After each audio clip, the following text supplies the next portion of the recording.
Welcome back, and thanks so much for staying with Sunrise Live on E! Now, traveling all over the world and seeing the universe is a lot of people's dreams. Now, a career in aviation can afford you this opportunity to see the world. If you love hospitality, you can cater for people as a host or hostess, and as a pilot, you can really steer the huge monster under your feet to the beautiful world. Now, today we're joined by cabin crew member Tebogo Mashilo and Debe, a pilot from South African Express, to talk about a career as a flight attendant or pilot, and you can join that discussion on 011-537-9332 or 9345. Thanks so much for joining us this morning, my captain, and to you, Tebogo, as well. Let's just start with you, Ndanta. Very young, I mean, at the age of 24, you're a co-pilot. How did you get into the industry? Flying was basically my second choice in career, and it's something that I aspired to be because it was exciting, it was different, and it wasn't the normal thing that people would do. So I went to my parents, approached them about the idea, and as people that have always encouraged me to do whatever that I feel will be great for me, they approved it and they helped me through it, and yeah. We'll talk about what studies you need to have and qualifications, etc. But Tebogo, as a flight attendant, I mean, you in the cabin looking after passengers, but you're also a safety officer. It's not just being a glorified waitress, as per popular belief. Yeah, sure. Because my main responsibility is actually to be the safety officer, and the comfort comes afterwards.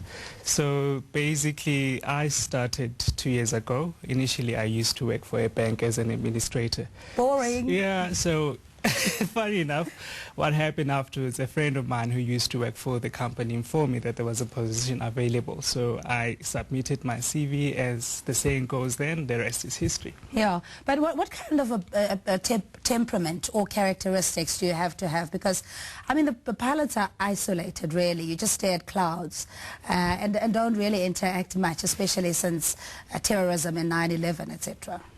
Okay, basically, you have to be very dedicated and focused, and you're supposed to be like a person who likes to concentrate and work hard on something, because there's a lot of planning and thought that goes into the flying.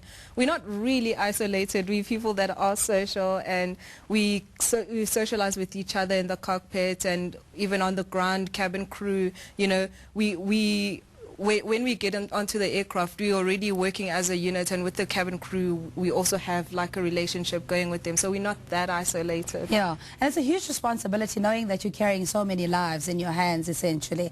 And Tebogo, with you being a safety officer and your role, I mean, what is it that you do to become a flight attendant? Well, normally you have to be medically fit, physically and mentally as well, because it's a very demanding job. You work irregular hours that normally people wouldn't work in an office, and the physiology of flight as well, you know, it's demanding and it's taxing on the body. So you need to be very fit, and you need to be a people's person as well, because, you know, people will normally have issues probably, and they will bring it while on board, and you need to adjust yourself to the situation. Yeah, and you have to have a champion smile. You have to. You see, I have one already. Okay, so what did you study, Ndanta? Well, initially at school, I did maths and science, which will help you a lot if you want to get into aviation as a career. And then when I went to flying school, you've got a whole list of subjects that they teach you, and you also do the practical part where you start flying from day one, and also then you get the ground training as well, where you learn about the weather, you learn about the technical aspect of flying, you learn about the planning and all that stuff. Yeah. Let's take a caller. Jennifer and Mutlakeng, thanks so much for holding, and what's your question? Hi, hello, Cindy. Hello, I'm good, thank you. Cindy, I wanted to ask the crew there, is it compulsory to take maths and science? Because now I'm asking on behalf of my daughter. And then also, we have heard whether it's a myth or not. I'm not sure. I want to find out from them. Does beauty also count, facial beauty, physical beauty, and also the height as well? All right. And then, apart from that, lastly, I wanted to know that what is the safety precautions that they undertake when doing this? Thank you so much. Thanks so much, Jennifer, and you'll take that, Captain Khatib.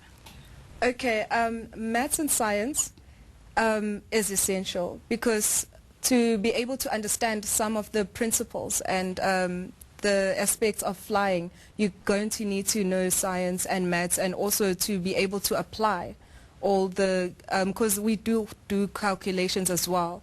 So you're going to you're going to have to be able to apply those aspects into the flying. Okay. So it is essential. All right, and physical beauty, do you necessarily have to be a former Miss South Africa or Mr. South Africa? That I do not know. I mean, it depends on how you take it, because you're dealing with people. You are the front line of the company, so you just need to be presentable. That's what I think you have to be. All right. So where do we go for more information? I know you were with SA Express, but I mean the academy you went to, or any other contact details. Okay, on the internet you can go to the Express website, and also you can Google. Lots of flying schools are on the internet, and with Express they do offer cadet programs as well. So at certain points you can go to the Express website and then you find out about the programs that they offer for young people. All right, Dinewa in Palabora, thanks so much for your call, and what's your question? Hello, how are you? Very well, thank you for asking. I'm fine. I just want to ask Tebogo, the cabin crew, because I used to try to apply on internet. So they tell me about the workshop of which there is a certain amount that you must pay so that they help you with the application form. My problem is that how many year contract do you get in before you go in?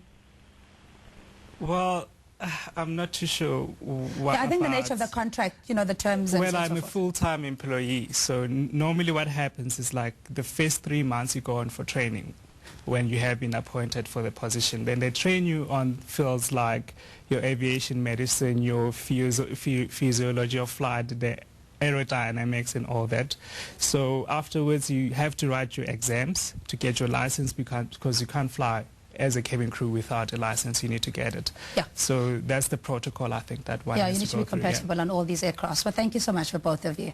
Really a true inspiration, and we hope that you'll even rise to dizzier heights. Thank you so much. We're speaking to pilot Nhlanhla Radebe and Tebogo Mashilo, a cabin crew member at South African Express. And for more information, please visit their website. That's Fly Express Aero, or flyexpress.aero, or you can call them on Johannesburg 978-5966, or you can email recruit@flyexpress.aero. We're back after this.